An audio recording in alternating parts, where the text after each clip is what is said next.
Office. Ready? Good morning, everyone. Good morning. How are you today? Great. Good. The room is like super off kilter. I'm gonna be like, oh, thank you. There you go. Balance out. So welcome to our June 14th business meeting. We are 2 weeks away from starting Q3. How exciting is that? Woo. Yeah, April, May, June. So, all right, so we're gonna get started with John, who's gonna be talking about Form 41 and other things.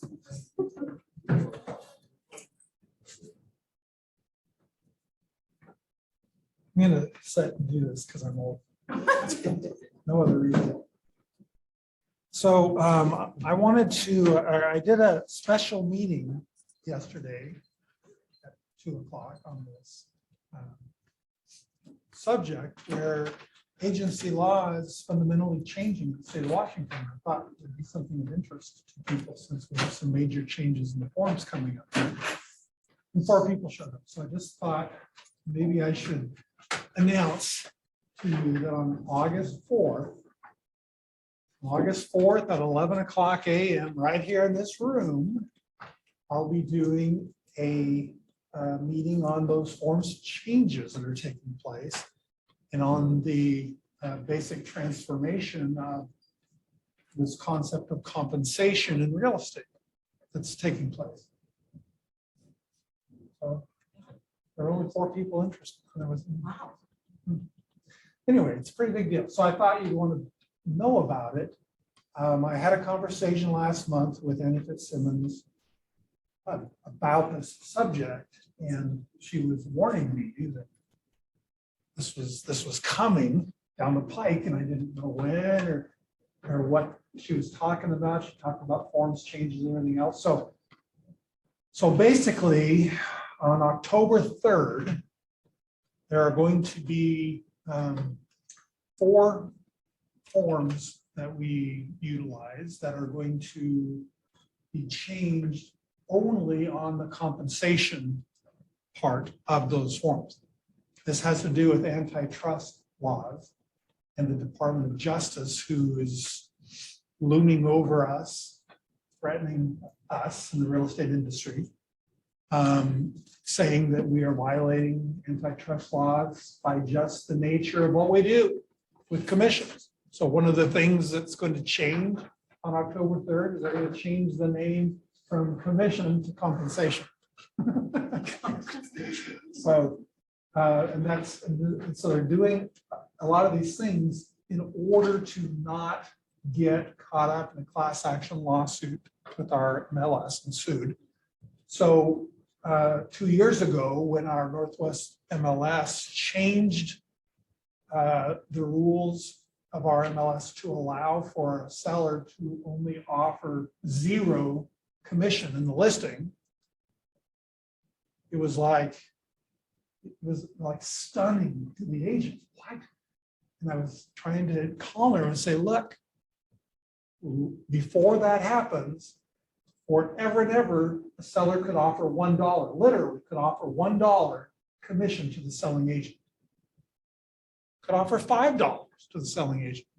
And now because they can offer 0, you're worried, panicked, you know, and there's nothing to panic about. You just need to work on the dialogues and establish, you know, what this is all about, right?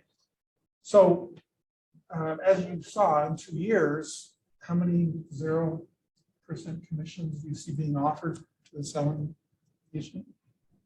100% of the time on New construction. There's just not many, right?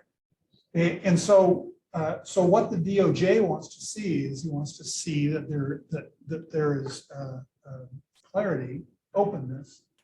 So openness in negotiating commissions. So things aren't just fixed. You know, you got to do it because this is what we do, right? So the fundamental change that's going to take place is. And by the way, these things are all laid out for you in Legal Bulletin 222. So in Legal Bulletin 222, you will have sample forms there. This came out yesterday. There'll be sample forms for you to see. There'll be an explanation of these things. There'll be a frequently asked questions, FAQ, which I thought for years and it stood for facts. I thought it was a short for facts. You know, I think it took a long time for me to figure out that it was frequently asked questions. I was like, oh, is that what that means? So the purchase and sale agreement is going to change. The compensation portion of it is going to change. So you want to look for that. The buyer brokerage compensation, Form 41C, is going to change. I think there's 3 choices on that 41C now, and there's going to be like 6 choices on it. And so what they're doing is, again, trying to bring clarity to things. The listing agreement itself will change so that up front, rather than waiting until we have a dual agency situation where the seller's wondering, well, do I still pay a full commission or do I get a discount because you're representing both sides?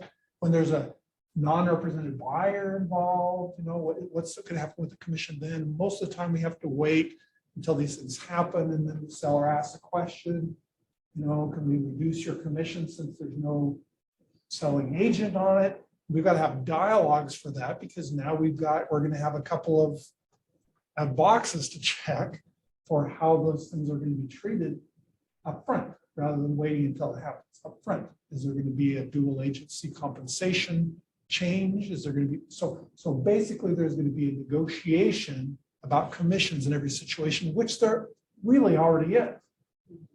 The Form 41A is going to change, and it's going to be Form 40. So that new Form 40, is going to be an exclusive agency agreement. And it's going to be not give a choice anymore on those. It's going to be a whole separate form for a non-exclusive agency relationship. Maybe that's going to be 41. Form 41 will be the main one, which will be the exclusive agency relationship one.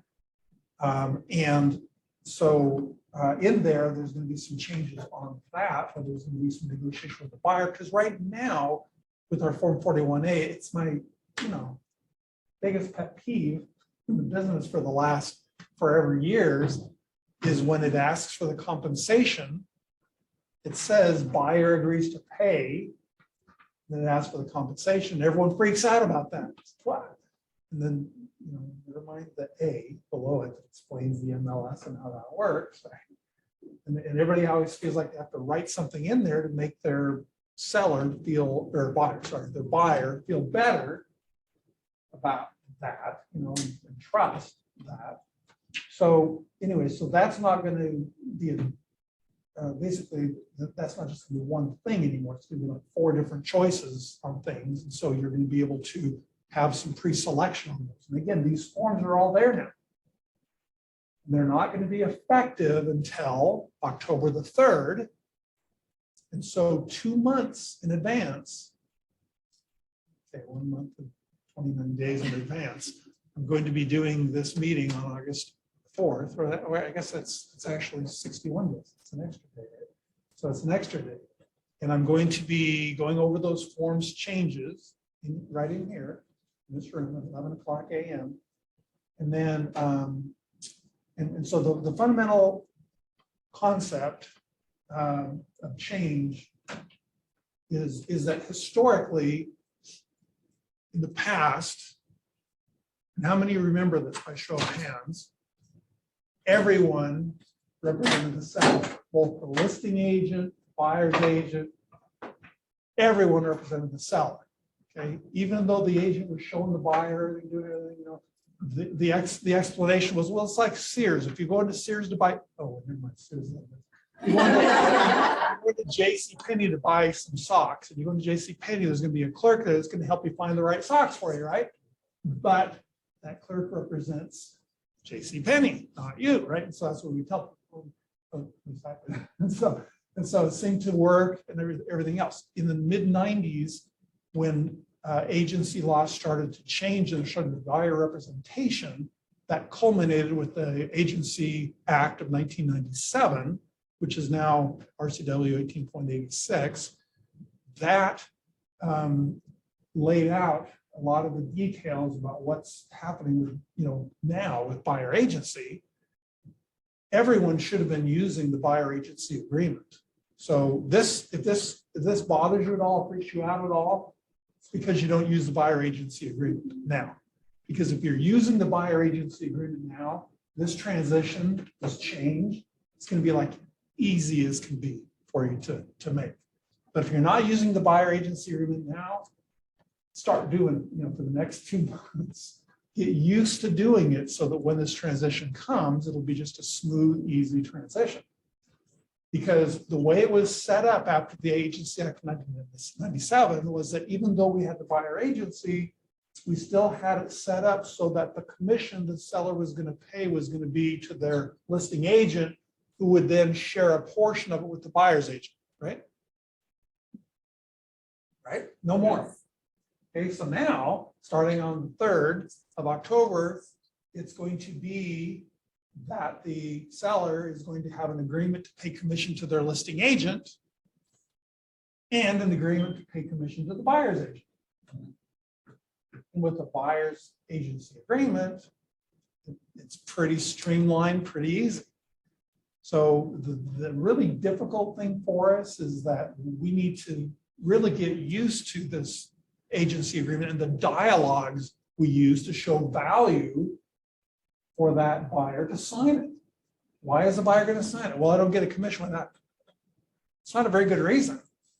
I hate to tell you this, they really don't care. They care about getting the right house and getting the right price and those things.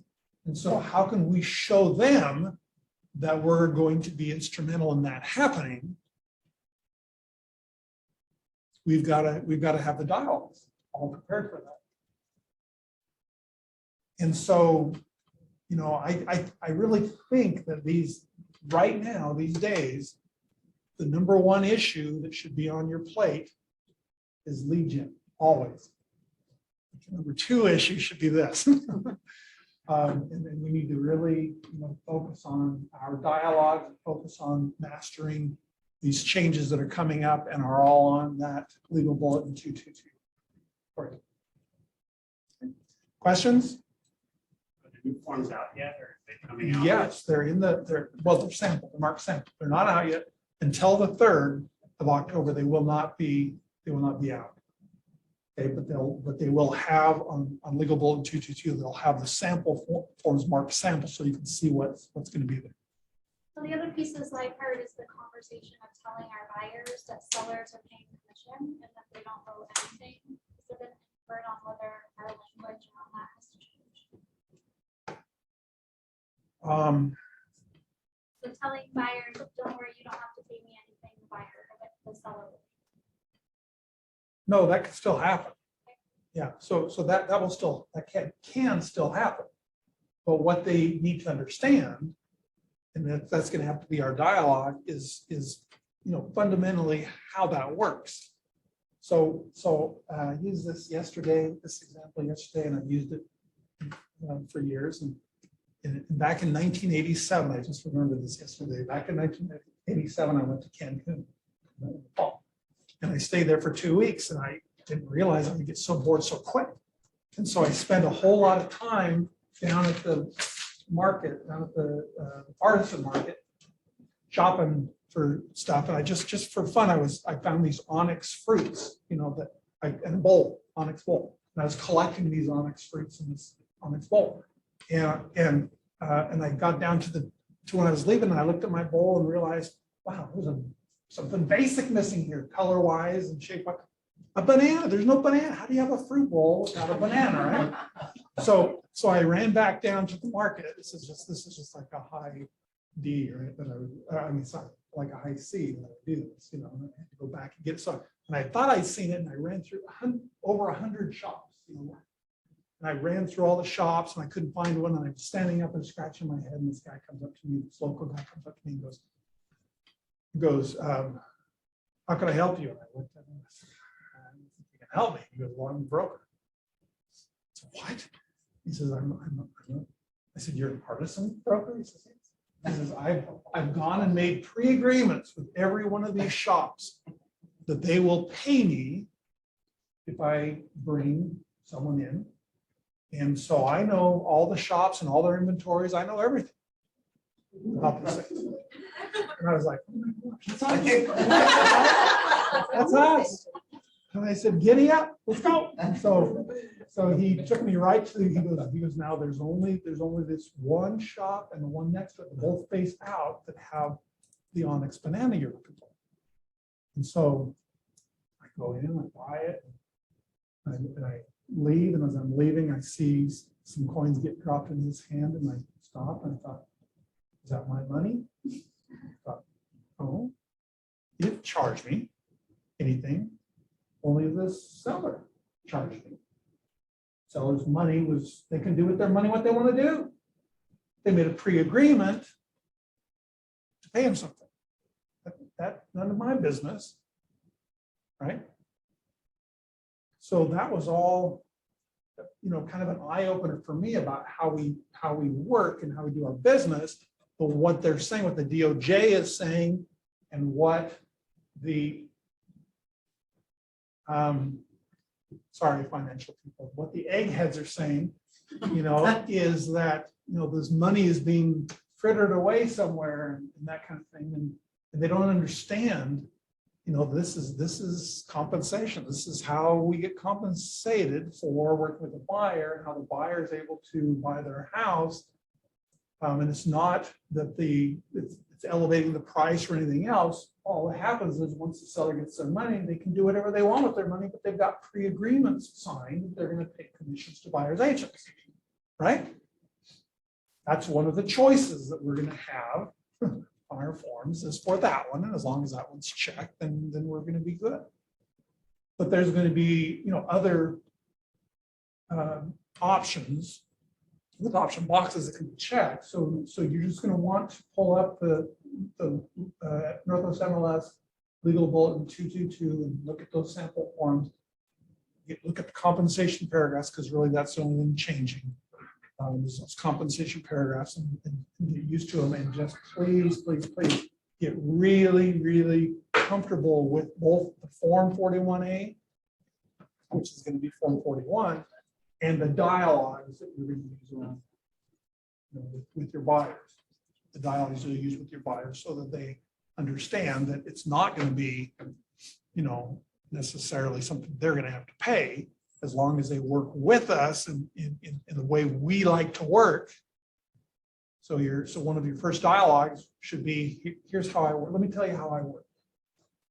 Right? Let me tell you how I work. And then you explain how they're going to get what they want, and how you're going to end up getting paid, but they're not going to pay if they do it that way. That's my long answer to your short question. Dennis? To help clear things up, I've got a picture of an onyx banana in case anyone. I I wasn't sure it was real. I had to Google it. So Can you bring it to your class on this? yeah, next I time bring will. your See onyx this onyx bananas. banana. Because I still have that onyx banana. Bet you do. And the other onyx. We'd like to see the whole fruit bowl, really. Yeah, that would. Yeah. Yeah.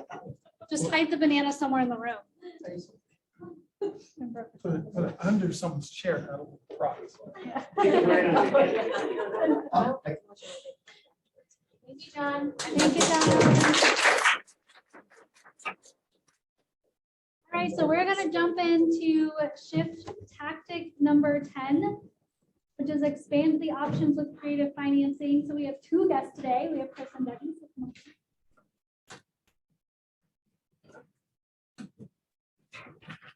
So I'm going to read some of the beginning of the chapter to you guys, and then Chris and Debbie are going to talk to you about it. Okay. So this starts on page 197 if any of you have your books. So it says, affordability drives the real estate industry. In fact, you might even say that affordability is the real estate industry. Buyers must be able to buy in order for sellers to be able to sell. As simplistic as it sounds, it's equally that important. Affordability is the juice that makes the market stop or go. When it's up, the market goes up. When it's down, the market goes down. And if you want to know where the market is headed, check how affordable a house is. There's your thermometer, and it's extremely accurate. What market you're in or headed toward is easily gauged by one thing, affordability. So does anyone know what happened with rates this morning? 2.6. Went up a lot. What did it go up to, Debbie? High sixes, I- just like that. That's If you want those fees, yes. Or above 7 in some cases. Some, yeah, we've seen some, so it was a big swing. Right. 1 week, yeah. So affordability is currently changing in the market. Would you guys agree with that? Yes. Okay, so we're talking about creative financing. So this is the term we use to describe creative ways to resolve affordability challenges. Every buyer is unique and every seller is unique. Every lender is unique. And then along comes the economy and the market itself, creating a unique environment in which these three parties must do business. All of this means one thing. If the conditions warrant creative deals, but you aren't able to put these deals together, then you could be done doing many deals. A shift can change all of this. In a shift downward, not many houses are selling. So if the seller still wants to sell, they must employ creative financing. If the buyer falls outside of the standard guidelines of down payment and qualifications for traditional financing programs, then it's time to bring in creativity to see if there is some way to help the buyer and seller put it together. To make creative financing work, you need to do 3 things. First, you have to be clear about what the buyer, sellers, and lenders want, specifically what each individual wants, and generally what each of them always wants. You know what buyers and sellers usually want. Second, you'll want to be well-versed on what each of them can do creatively to put the sale together. Each one has a time-proven list of options that they can consider to make the sale work. And last, you'll need to be creative in making all of this work at one time.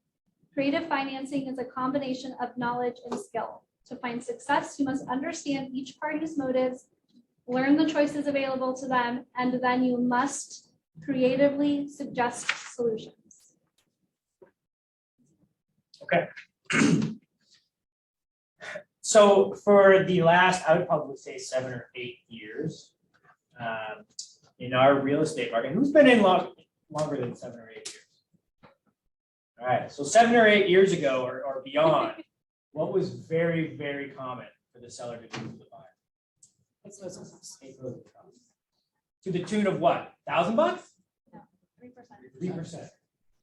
And our average price point, how much money is that? Yeah, that's 15 grand. 21,000? Probably around 18, right? Are you ready to have that conversation with your seller? Well, it would be saying, let's lower the price by 50,000. Right.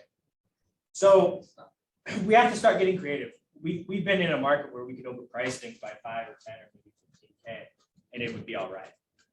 That is not the case anymore. We have to have a real conversation about what the data is showing us and what buyers are viewing now as far as how affordable is this house.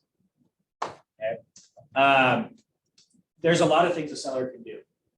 What's really interesting about what Summer just read is that there's multiple people you need to discuss with prior to finding a solution. So I got a low offer on a listing of mine. I know that we're going to have to adjust a little bit, but instead of dropping the $60,000 that the buyer wants us to, my conversation with the buyer's agent was, hey, why are you coming in at this price? I said, well, that's where our monthly payment needs to be. Otherwise, we can't buy it at the rate. I said, okay, cool. So I took that information and said, okay, this is a monthly payment situation. I went to the lender and I said, hey, lender, call me. We need to discuss what a potential seller-funded buy down might look like on their rate. I'm still waiting on that call. But now I also have to talk with my seller and say, hey, look, here's a potential option. So instead of lowering 50 to 60K, is there some numbers that I could actually look at and say, hey, if we drop or if we contribute $15,000, what does that do for the buyer? That's their main pay point, right? So Debbie actually has a graph. Can we jump into that? There's a few different other areas we'll talk about, but I think this one's going to be one of the most He actually asked me this question a little bit ago when he had the offer. And so when he said it was payment range, I said, this is right on because this is what we had prepared for today. So there's a couple ways you could do it. He happened to know that the buyer was only putting 5% down. So the max the seller can contribute is 3%. But if you look at a 2-1 buy down, for instance, this was by whatever I had this morning, but the 2-1 buy down, you start the first year at 4.5, year number 2, 5.5, and then year 3, 30 would be 6.5. But look at the difference in payments. The very first year, the buyer gets $626 less a month. The second year, $321 a month, and then you're down to your final at $3160. But in a buy down, you have to multiply those two numbers on the right by 12, which equals $11,379. That's what Chris would sell back to the other agents, say, hey, if we're willing to pay for the 2-1 buy down, would that work for your buyer? And if not, you could talk about a permanent buy down. But I checked the same scenario. If you went from 6.5 today to buy it down to 4.5, it was almost 5 points. So it just depends on where your market is as to how much it's going to cost for that permanent buy down. And maybe it could be a combination. Maybe the buyer would go, no, I really want that 4.5. Fine, we're going to give you 3%. He goes to mom and dad for the rest or whatever. But there's always different options. You just have, like Chris said, you have to know what everybody needs, what everybody wants. Dennis? So this 2-1 buy down will work with someone who's upwardly mobile in their job. They expect to be getting some Thanks serious for saying that, raises. because I met with a client last night. She works for the government. She gets step increases every single year. So we went back and looked where she was. This would work perfect for her. But it wouldn't work for someone that doesn't think they're gonna be getting raises. Correct. And it's only $25,000 to buy down the rate to 4.5, which makes a huge difference on your payment. Right.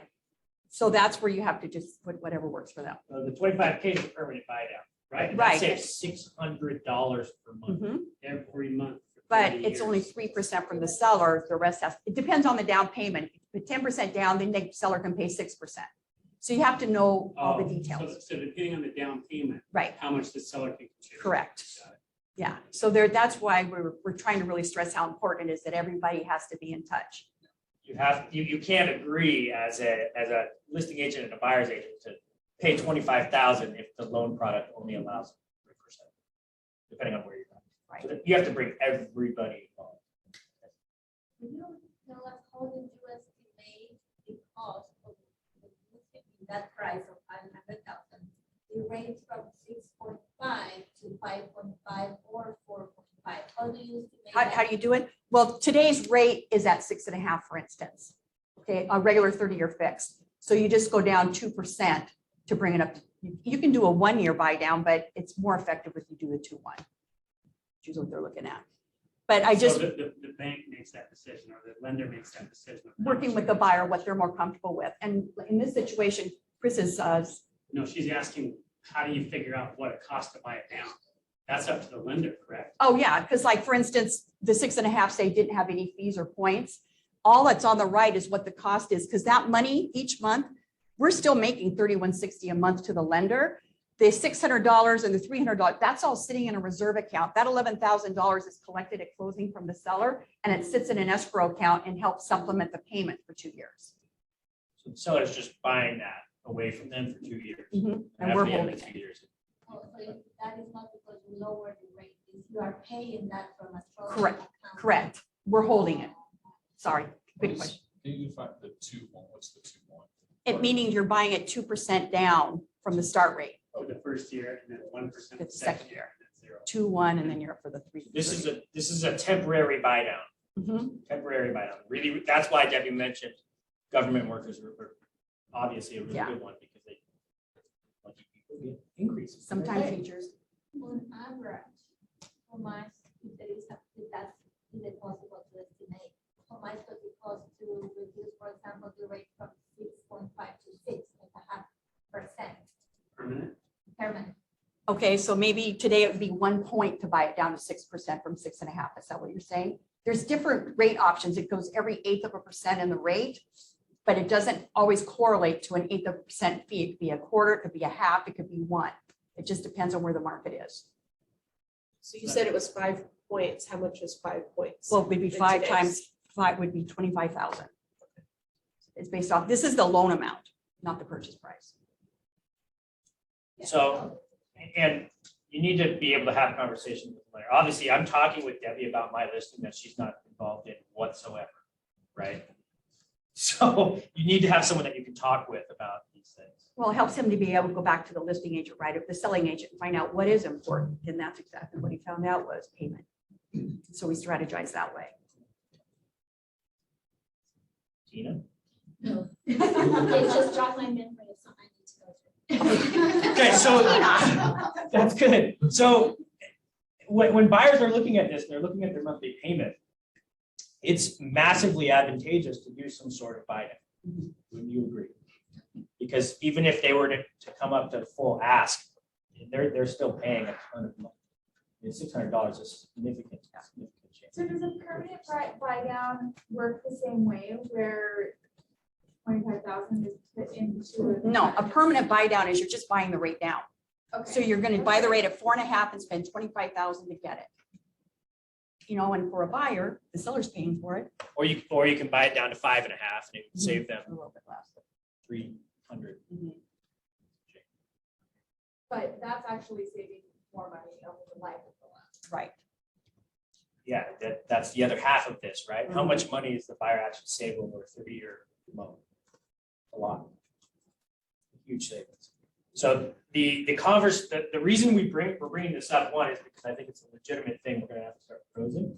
And two, you need to have conversations with people. As a buyer's agent, you need to be open and explain, hey, here's where we're at. If you guys can do something great, have you considered a buy down? As a seller's agent, you need to actually have these conversations probably right away up front upon taking this. And so Debbie and I talked about today, right, from the buyer side, the buyer and lender have the conversation on the front end. So how are the conversations for you changing with your buyers A lot different. now than they were a month ago? Well, even 6 months ago, I started doing it because we could see the changes happening at that point with the 22 ADs and everything else, just to get everybody on the same page. I dig deeper now in my initial application than I ever have before. I don't want them to, get ready to make the offer and then have to throw all this at them at front. So we talk about, if you're short on funds, okay, what other avenues do you have? Do you have a retirement account? I make them call and find out what is available to you. Even if we don't need it, let's make sure we know all our reserves are up there. Talk to them about co-borrowers up front. If these rates increase and you feel you can make the payment, would mom and dad be willing to co-sign? We do all of that up front, find out exactly where we are and exactly what we need, so that when they are ready to write their offer, they're not panic stricken because we've already talked about plan A, B, and C and be ready to go because it's moving so fast.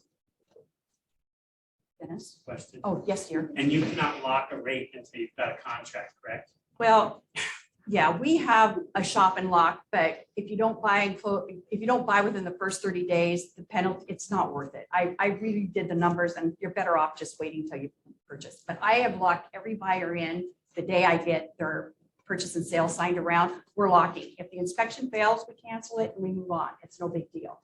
But it's just not worth the risk right now. I'm trying to have people connect to the urgency here. Even one day can make a huge difference. And when you're sitting on a contract that's not all signed around, yet you've got a verbal yes, get that sucker signed so that they can get it locked. Well, Actually, who has that situation right now where there might be a counter offer out? Okay, what do we expect rates to do tomorrow or the next day? oh, they're going to move. They're not going down. They're not going down. No. Which is going to affect what? Affordability. Yeah. Which is going to affect the price the buyers are willing to pay. Yes. You mentioned that penalty. The penalty is if they lock the rate before they have a contract. Yeah, it's called a shop and lock program, and some lenders are coming out with them again. We used to do them years ago. And it gives a little bit of less fear to the buyer when they're out looking, knowing they have 30 days. But if they don't find it within 30 days, we've already committed to that rate. So then they're going to make you pay a little bit higher rate the second time you lock it in. So it's not been bad enough to have to go that route yet. So I'm just kind of sticking with what I've got. And if they are under contract and they lock that rate, but for whatever reason it doesn't close, there is no penalty. No, because you've already got an address in the file. So it's just a canceled transaction. No, that's no penalty at all. Great question. Jay? So the last couple of weeks, I've talked to a couple of lenders and heard people talk about, hey, let's not worry about doing buy downs because we expect that interest rates to lower than in a bunch of years. In the next year or so. That'd be a 2-1. Wouldn't that be amazing? But if you have that already, Jay, What's that? and say you had this and next year, I mean, I'd be thrilled, but I don't think it's going to happen that quick. But just say year number 2, the rates do drop to 4%, for instance. All that money that's sitting in that reserve account, that 11,000 is the buyer's money at that point. So it would just come off the payoff or Well, either and fund. I guess my question, being the first morning, everybody expected rates to go up a little bit. That was kind of a big jump this morning. I mean, so what do you think about in next His year? breathing will come down. I mean, it proves itself. It has. I just can't say if it's gonna be a year or 2 years, 3 years, who Crystal knows? ball. But I want them to be able to make their payments on that house. I don't want them to lose their homes. So I real careful about stretching people. Well, I hate to say this, but last time we had inflation like this, they had to get the rates higher than inflation to come down. 18.6%. What was inflation? It was like 18%. Yeah, and mortgages went to 18.6%. Do I expect that? It was in the 80s, 81. Yeah. I don't expect that to, I honestly I hope hope not. that it doesn't go there. I don't think it will, but I'm telling you, they're not done raising rates they're because not. we're at 8.6% Mhm. on inflation right now. You've got to get the rates up to where people quit buying things. And it's not just houses, it's everything. That's what affects such inflation.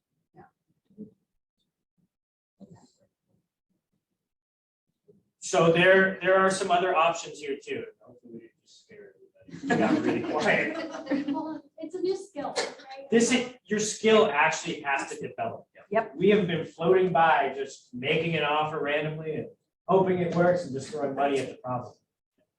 We have to develop sales skills or unlearn all the dumb crap that we've been doing for the last 6 years.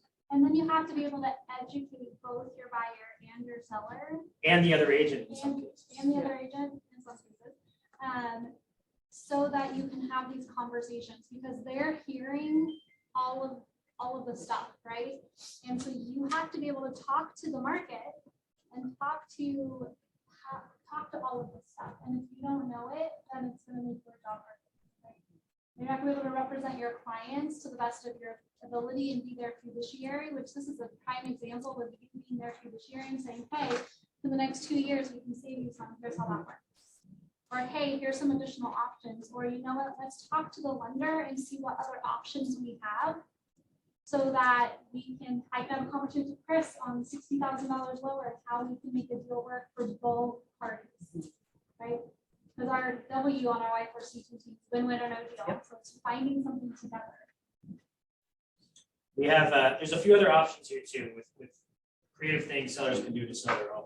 Seller contributions, just flat out paying some closing costs. Seller funded permanent or temporary buy down, owner financing.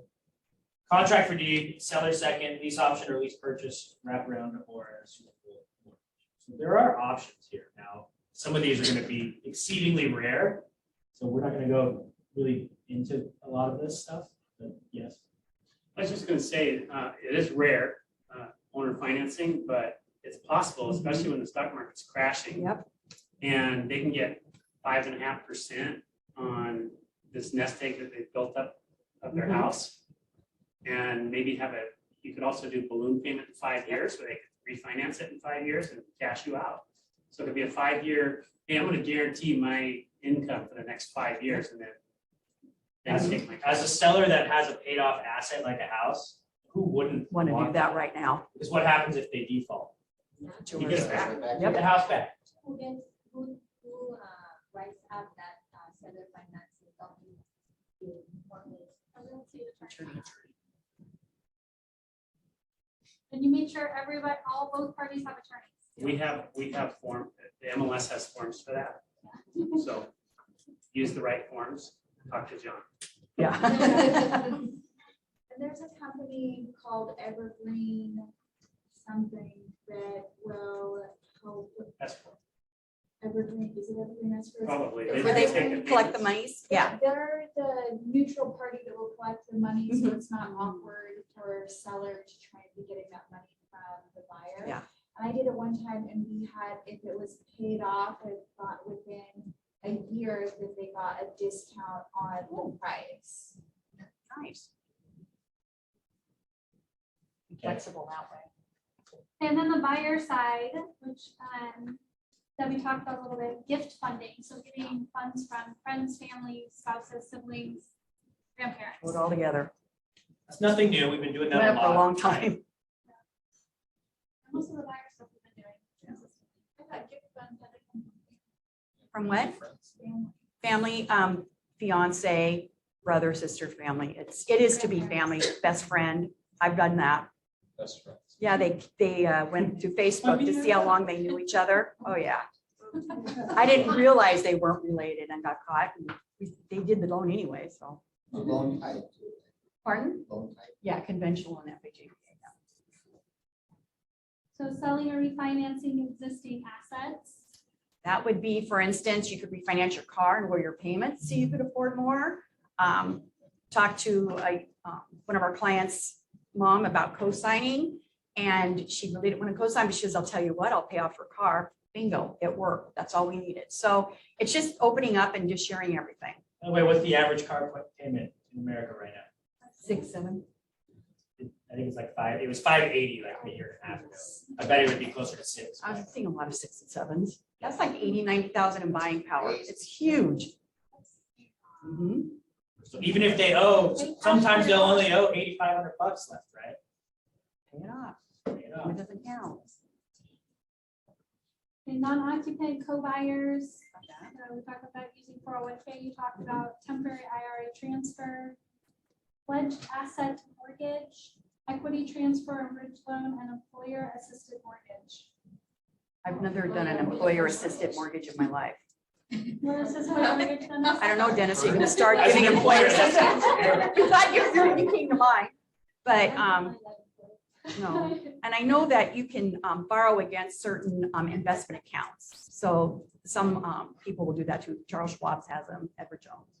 Okay, so $600 in monthly payment is About 70,000 if I. about 70,000 in buying power. So in my scenario where I have someone that came in about 50,000 low, and we can present this to them, who's coming out ahead? Everybody. Take it a house, you get it sold.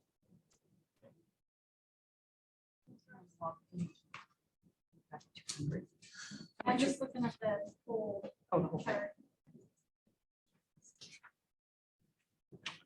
page. So then I marked the other page that way. So then from the lender standpoint, the lender funded buy down. Now, if the lender's going to fund it, you're going to get a much higher rate because we're not writing the check for it. Obviously, it's going to be hidden in the rate. So but we can do that. I'm going to bring this one up. Fannie Mae, they just increased the median income limits. They've been 87,600 forever. Had an FHA buyer. She wrote an offer over the weekend last Monday when they changed. I'm looking at my sheet and I go, oh my God, it's 99,000. Now she qualifies. We were able to switch it from FHA to conventional, lower rate, lower payment. Hey, everybody wins. That was just luck on that one. But those programs are adjusting by having the higher loan limits like that. Running scenarios with automated underwriting. A lot of times we'll input the information just as it is and we'll get a refer. It won't get an online approval. So then you just add, we call them fake assets. You just add another account in there and put the number in there. That'll make it work. So you just go back to mom and dad or somebody and say, can you give me $5,000? Because then I can get my loan approved at a conventional. So it's just redoing the system to try to beat the odds with it. So we do that. Adjusting the amortization period to lower the payment. Doing one right now for somebody with a 20-year fix because he wants it paid off before he retires. We just had the heavy heated discussion this morning because they've raised almost 1.5 points since he started getting quotes. He said, I said, you just got to do the 30-year fix. I know you don't want to, even if it takes 5 years for the rates to come back down a bit, we'll put you on a 15 then, and then you'll be exactly where you want to be. Make extra principal payments, but you're killing yourself by keeping in your head, I have to have 20. And he goes, you're right, I'm tired of commuting. I'm going to go ahead and just settle with the 30 for now. So just having the conversation with them. And just interest rates to cover closing costs. Well, that's great, but it just raises the rate, which seems to be our problem right now. So, but when this was written in 2000, this was probably really good. And then of course, our state and bond programs, and we still have them. There's a lot of them that aren't offered right now, but they finally came back. We now have a rate with no fee. That is the first in months. So it's 6 3/4, but or 6 What's the 1/4. income limit on that? 160 for the state bond. So, I mean, things are starting to change a little bit where we were just sharing about all the COVID overlays, they're gone. And you can go back to a manufactured home at 620 instead of a 660 now. So that all the things are coming back and it's not all negative. It's just, it's a tough conversation to have when this is happening so fast. What about the big word with the resealables? Pardon? What about big word with the 3 syllables, arm. Oh, the arms, they aren't as priced as aggressively as I really thought they would be. I'm kind of disappointed in that, and that may loosen up as the market changes, but there wasn't even 1/4% difference in it for a 5-year arm. So why would you do that when you can have the 30-year fixed if the rates don't drop and then you're stuck after the end of the 5th year paying a higher rate again? So you just have to, every situation is going to be different because it's all down payment, credit score, and it very big difference in rate and fees with that. This might sound like doom and gloom, but if you look at what rent is right Oh. now, buyers still need 5. Yep. We just have to get very, very creative and know how to communicate with each other. And there's always buyers and sellers. Doesn't matter what's going on in the market. Doesn't Yeah. matter if it's 2008 even and 9, and it was They're not still easy. there. But people were still buying and selling. They had to. It's life. People die, people get married, people have kids, people get transferred. There's just a lot of reasons that people move. So you don't think that this means the end of real estate. It's never going to be the end of real estate. Never. It just means you got to get better at some of the understanding how these things work. And we're moving to a balanced market, which is amazing. Yeah. Right?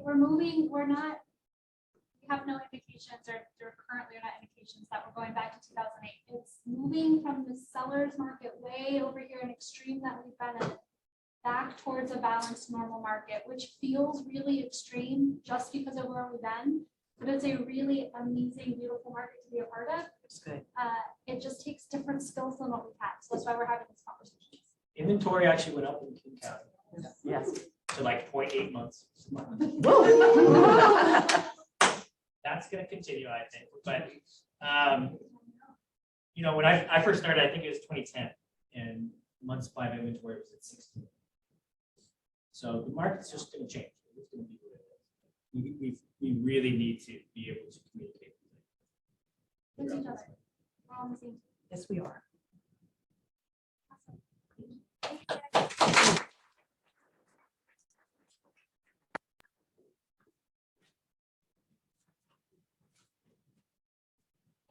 I have a little bit of a special project.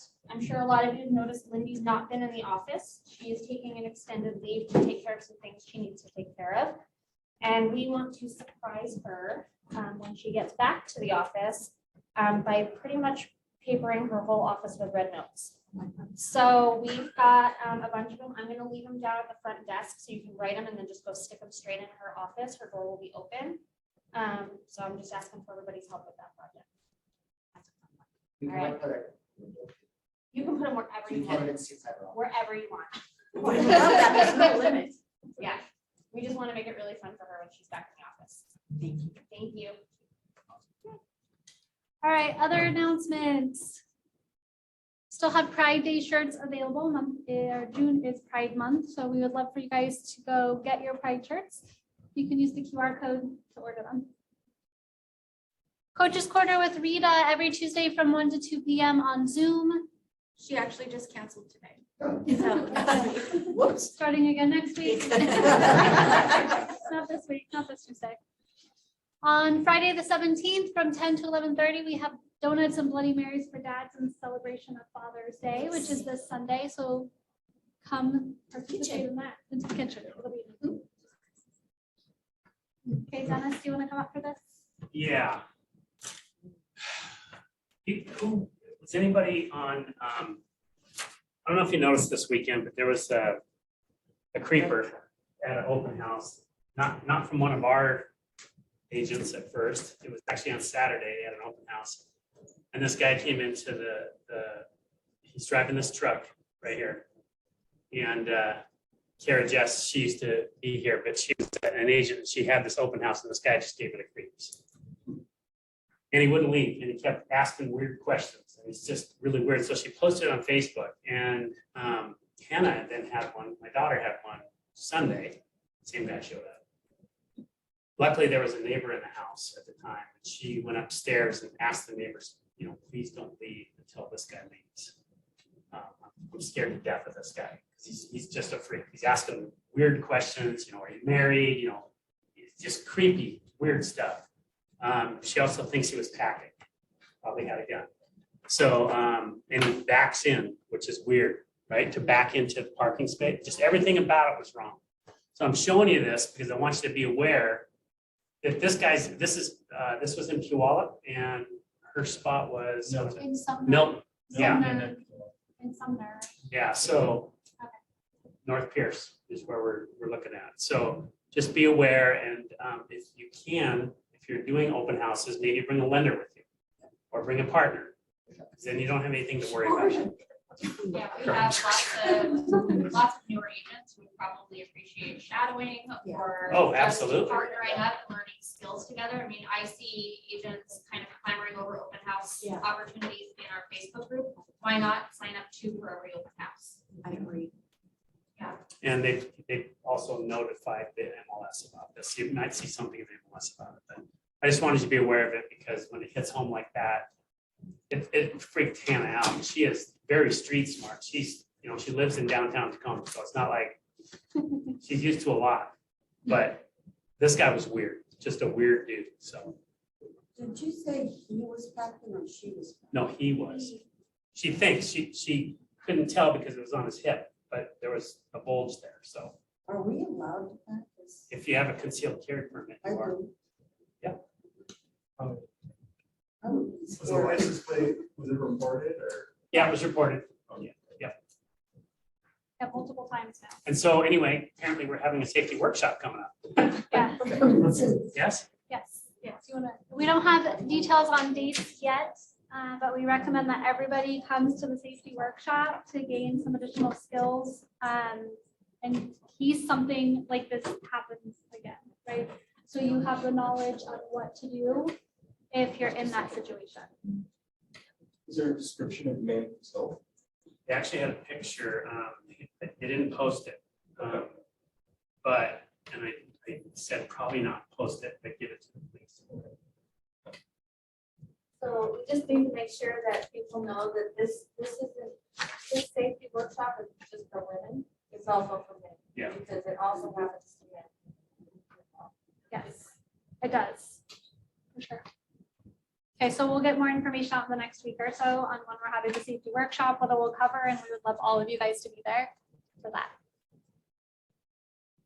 Okay, we have a mortgage class. It is going to be Monday, June 27th with Eric Olson. It's going to be at the KEDS office.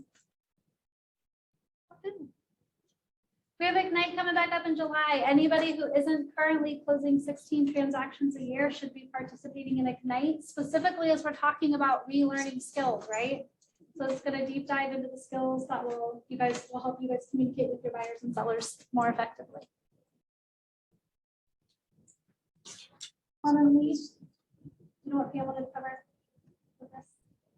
You know what Pam wanted to cover with this? Probably that there's still tickets available, but they don't know how many more they'll be able to sell. So if you're interested in going to Quantum Leap, this is a great life.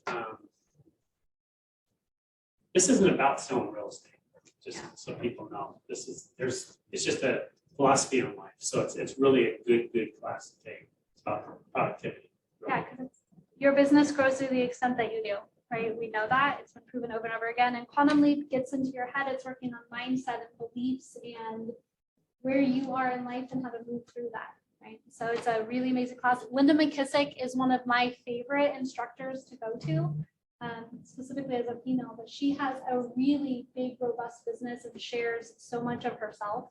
And so this will be a really She's also the leading profit sharer in KW. And she also was one of the main contributors in the Millionaire Real Estate Investor. Yep, that's right. Over $1 million a year in profit share per year. She's an MREA agent in profit share. And it's only one day, and it's at a very cool location. Silver Cloud. Leave it up. Tacoma. Yeah. Point Reston. So it says you're going to develop your personal roadmap for expanding your life with purpose, direction, and personal power. Bring clarity and intention to your choices and actions, and understand how to balance learning, working, and playing in your life right now. Yeah. There you go. You should say that. Go sign up for the class. And then we have Mega Agent Camp in August 23rd and 24th. Tickets are still currently on sale, $5.99 for in-person, $129 for digital. This is designed for mega agents. So for those of you that aren't there yet, it's a really, really great opportunity to get in the room with people who are doing business like you want to do it. And for those of you that are mega agents, right, it gives you an opportunity to work with your peers and learn skills and tactics that they're currently using. Have a great day.